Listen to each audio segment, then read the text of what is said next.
सभी को बहुत-बहुत राधे राधे और बहुत-बहुत स्वागत है मेरे यूट्यूब चैनल पे। तो आज हम एक ऐसे विषय पे बात कर रहे हैं जिससे आपका एक बहुत बड़ा प्रश्न सॉल्व हो जाएगा और वो भी बिना किसी एस्ट्रोलॉजी बिना किसी ज्योतिषी के और बिना किसी पैसे के। तो आज का विषय है हमारा सर्वाष्टक वर्ग। मेरे पास ऐसे बहुत से प्रश्न आते हैं कि अदिति मैं कमाता तो अच्छा हूँ लेकिन मेरे पास लास्ट में जाके कोई इनकम बचती ही नहीं है, या फिर मैं बहुत मेहनत करता हूँ, मेरा बॉस भी मुझे बहुत अप्रिशिएट करता है, लेकिन उस हिसाब से मेरे पास पैसा ही नहीं आता है। और ऐसे भी आपने लोग देखे होंगे जो बिल्कुल भी कोई काम नहीं कर रहे हैं, लेकिन उनके पास कभी पैसे की कमी नहीं होती है, या उनकी कभी इच्छा का पूर्ति ना हो, ऐसा कभी होता ही नहीं है। तो आज हम वही एक बहुत बड़ा इशू आज आपका सॉल्व करने वाले हैं। आप अपनी कुंडली खुद देख सकते हैं एक एस्ट्रोलॉजिकल ऐप से, जिसमें आप अपना डेट ऑफ बर्थ टाइम डाल के ये सर्वाष्टक वर्ग निकाल सकते हैं। तो चलिए शुरू करते हैं। तो आज हम बात करने वाले हैं सर्वाष्टक वर्ग के बारे में, जिससे आप इजीली पता कर सकते हो कि आपका इनकम क्या है, आपका कर्म कैसा है, खर्च कितना है।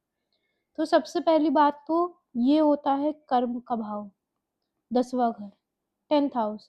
फिर 11th का हाउस क्या होता है, हमारी इनकम, हमारी इच्छा पूर्ति, ठीक है। फिर हमारा जो 12th का हाउस है, खर्चा या व्यय, ठीक है, खर्चा, ये हमारा 12th हाउस होता है। तो अगर एग्जाम्पल के रूप में सर्वाष्टक वर्ग का मतलब है, अगर यहाँ पे 28 नंबर है, यहाँ पे 30 नंबर है और यहाँ पे 36 नंबर है, तो इसका क्या है, कर्म कैसा होगा, ठीक होगा। 28 नंबर अपना पासिंग नंबर है कि अगर इतना है तो ठीक है काम, इससे कम है तो अच्छा नहीं है, अच्छा कर्म नहीं है, अच्छी चीज़ें नहीं हैं, ठीक है। अब और 28 से ऊपर है तो अच्छा है, जितना भी 28 से ऊपर होगा उससे तो अच्छा है, बढ़िया है, ठीक है। तो इसको जांचने का ये तरीका है। अब आगे बढ़ते हैं। लेकिन 28 नंबर है तो ठीक है, पास है, मतलब आदमी पास है। लेकिन जब 30 नंबर, मतलब जितना कर्म करेगा उससे ज्यादा कमाएगा, 30 नंबर पे आ गए ना, इससे ज्यादा है, मतलब इच्छा पूर्ति उसकी ज्यादा होगी, लेकिन खर्चा कितना, 36, उसके खर्चे कितने होंगे, उससे भी ज्यादा। तो ये पता चलता है कि आदमी के पास पैसा रुकेगा ही नहीं। अब फॉर एग्जाम्पल दूसरा एग्जाम्पल लेते हैं। अब आदमी का यहाँ पे नंबर है, समझ लो 42, 44, और यहाँ पे नंबर है 36, और यहाँ पे समझ लो 12 नंबर है या 24 नंबर है।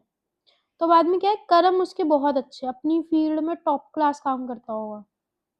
44 नंबर है ना, बहुत ज्यादा अच्छा है 10th हाउस के लिए, लेकिन जिस हिसाब से वो काम करता होगा ना, उस हिसाब से उसकी इनकम नहीं है, सिर्फ 36, मतलब इसके कंपैरिजन में सिर्फ 36 इनकम है, मतलब जितना काम करेगा उतना पैसा, उतनी इच्छा पूर्ति नहीं होगी, लेकिन उसके खर्चे कम है, तो उसके पास पैसा बचेगा।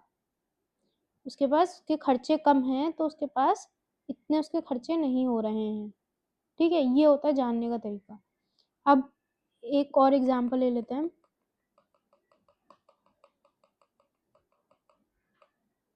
अब यहाँ पे समझ लो 23 नंबर है और यहाँ पे 38 और यहाँ पे है हमारा 37। अब आदमी, कर्म तो उसके इतने अच्छे नहीं है, ना टॉप फील्ड में है, ना बहुत अच्छा काम कर पा रहा है, लेकिन उसकी इनकम बन जा रही है। अब इनकम के बहुत सारे सोर्सेज होते हैं कि अब उसकी दादा परदादा छोड़ गए हैं, या कहीं से भी इनकम आ रही है, कुछ भी आ रहा है, रेंट की, अपने आप खर्चे निकल रहे हैं, और और उसके खर्चे भी बहुत ज्यादा हैं, मतलब ज्यादा डिफरेंस नहीं है, जितना आ रहा है उतना खर्च भी हो रहा है, कम ही बच रहा है। तो ये एक बहुत बेसिक था। अब मैं उसके कुछ एग्जाम्पल ले लेती हूँ, रियल लाइफ एग्जाम्पल।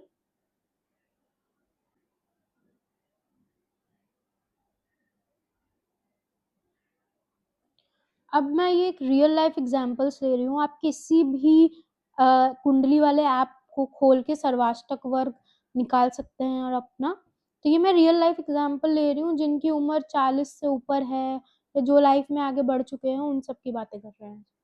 तो अब इस आदमी के जीवन में क्या होगा, ये आदमी काम तो बढ़िया करता होगा, बहुत अच्छे काम, टॉप क्लास काम करता, लेकिन उस हिसाब से उसकी इनकम नहीं होती, 32 की इनकम का, एफर्ट ज्यादा मारने पड़ते होंगे, ठीक है, लेकिन उस हिसाब से उसको काम में इज्जत मिले, लेकिन उस हिसाब से आदमी को पैसा नहीं मिलता होगा और खर्चे उसके कम हैं, तो जितना कमाता होगा उसमें से बच जाता हो। ठीक, ये पहला एग्जाम्पल हो गया। दूसरा एग्जाम्पल, अब आदमी यहाँ पे फिर यही एग्जाम्पल है कि एफर्ट ज्यादा डाल रहा है लेकिन उसको इनकम कम हो रही है, बहुत डिफरेंस है ना इनमें, 9 नंबर का डिफरेंस हो रहा है। तो ज्यादा मेहनत करनी पड़ रही है लेकिन काम टॉप क्लास है, इज्जत मिल रही है, लेकिन पैसा इतना नहीं है, खर्च कम कर रहा है, पैसा बचेगा। अब यहाँ पे क्या है, आदमी कोई निकम्मा आदमी है, काम इतना नहीं कर रहा, ठीक है, और ना ही टॉप क्लास काम है उसका, लेकिन उसकी इनकम है, उसके बाप दादा दे रहे होंगे तो बैंक से लोन लेके इनकम मतलब पैसा कमा रहा है।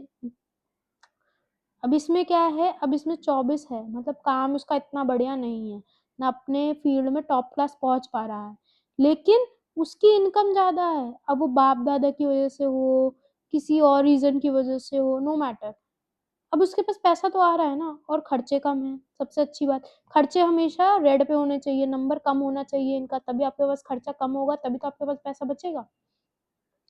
फिर अभी आदमी अपने फील्ड में अच्छा कर रहा है, फील्ड में भी अच्छा कर रहा है और पैसा भी उसको ज्यादा आ रहा है, 32 मतलब 28 नंबर पास का होता है ना, उससे तो अच्छा काम कर रहा है और पैसा भी उसके पास बढ़िया आ रहा है, लेकिन ठीक है, इतना खर्च नहीं हो रहा, तो इसके कंपैरिजन से इतना खर्च भी नहीं हो रहा, तो मतलब ये अच्छा है पैसे के मामले में, ये बढ़िया चीज है। अब अगले भी काम करते हैं, ये जितना आदमी मेहनत कर रहा है, जितनी कर्म कर रहा है, उतना ही उसको ज्यादा अंतर नहीं है, उतना ही लेकिन उसके खर्चे बहुत ज्यादा है, अपनी इनकम से ज्यादा उसके खर्चे हैं, तो इतना पैसा नहीं एकत्रित कर पाता है। ठीक है, तो यही सब बातें थी। इससे इसको आप बहुत इजीली कर सकते हैं, कोई भी आपको किसी के पास जाने की जरूरत नहीं, सर्वाष्टक वर्ग खोलो और अपने फाइनेंसेस का देख सकते हो बहुत इजीली। बहुत बहुत धन्यवाद।